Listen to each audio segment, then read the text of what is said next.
The most explosive book yet from an insider in the Trump White House. Cliff Sims is talking, and it sounds like he has a bit of a beef with the communications office in the White House. A new book by a former Trump administration staff member is shedding some light on a White House he describes as absolutely out of control. Chaos in the Oval Office. That's been the story for 2 years, according to report after report.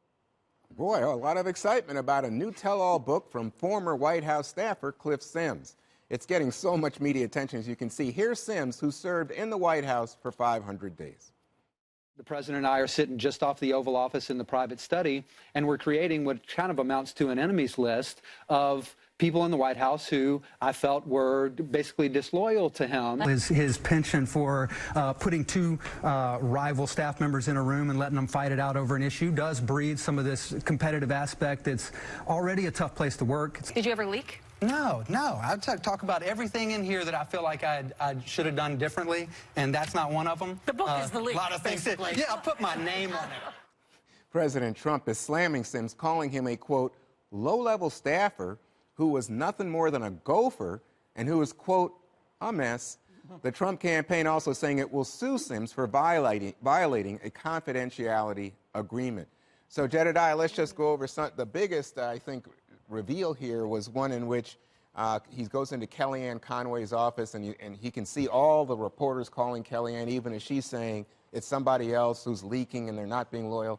And Kellyanne's come back and said, this is nonsense. The leakers are the ones who are getting the good press. I mean, he's not embarrassed, this guy, to go. I mean, I don't understand these people that sign these NDAs and go in and have these high-level meetings with the president and then clearly want to be on TV, want to sell a book, so are just willing to tell the whole story. He should get sued. I don't know if anything will come of that.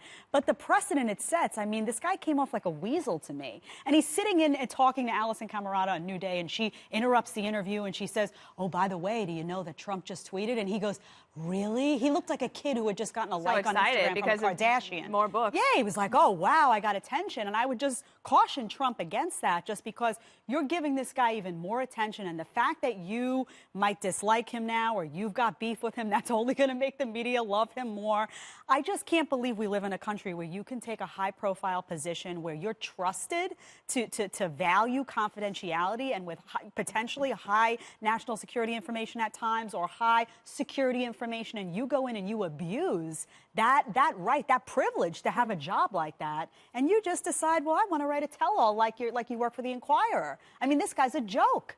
I think he was chosen by Trump, though, right? But still, that's what I'm saying. All right. That's what I'm saying. You can be chosen for a position like that. Well, I mean, this is something. It's a privilege to get these I think this positions. is something other people at the table even have said in the past. You know, boy, it's a lot of strange guys that have come around Trump. But anyway, yes. Let me ask you something.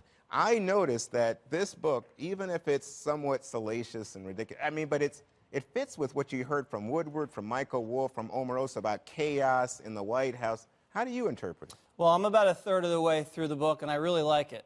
See, Dana, I do read. Yeah. You have excellent taste in books, Jesse. Thank you very much, Dana.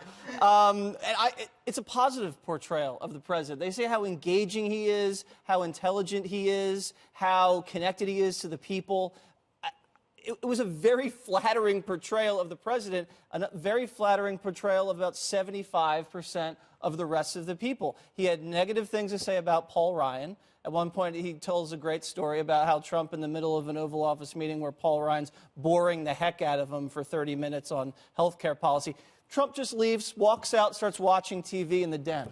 And he's just sitting there like, what just happened?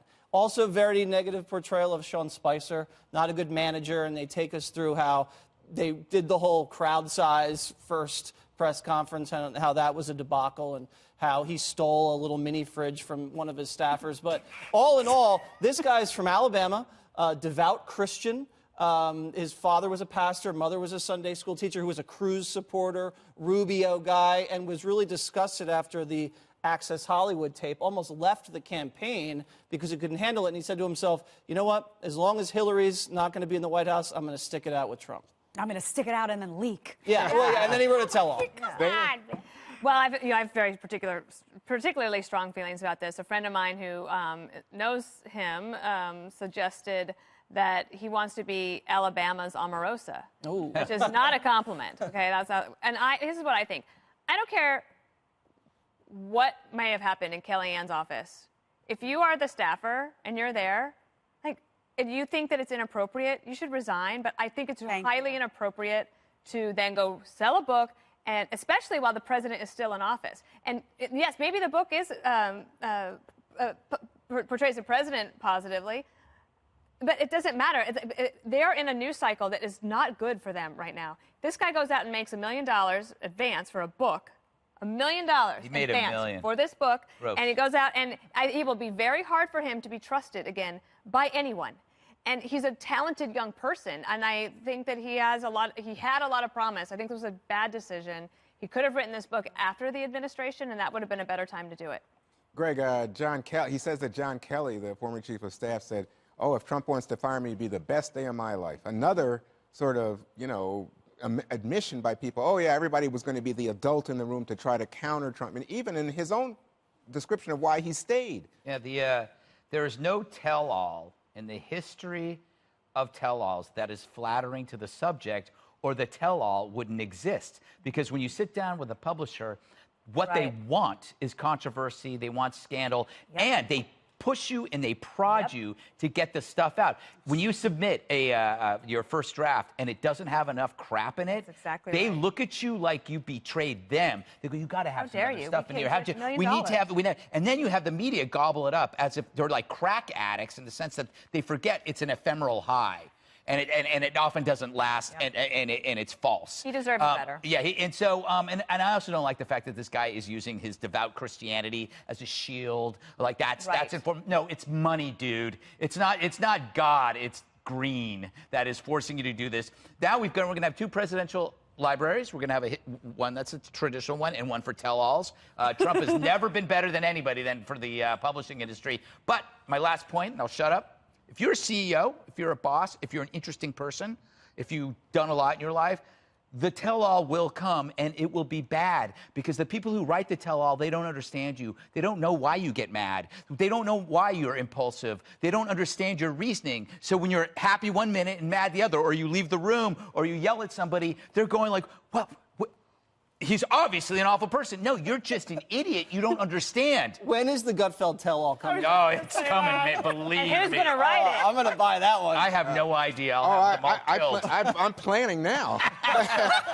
but Greg, you weren't bothered that you have people like Omarosa and Cliff Sims on the inside, the same story? Well, I think he made poor choices of people, but that's because he didn't know he was going to win. All right.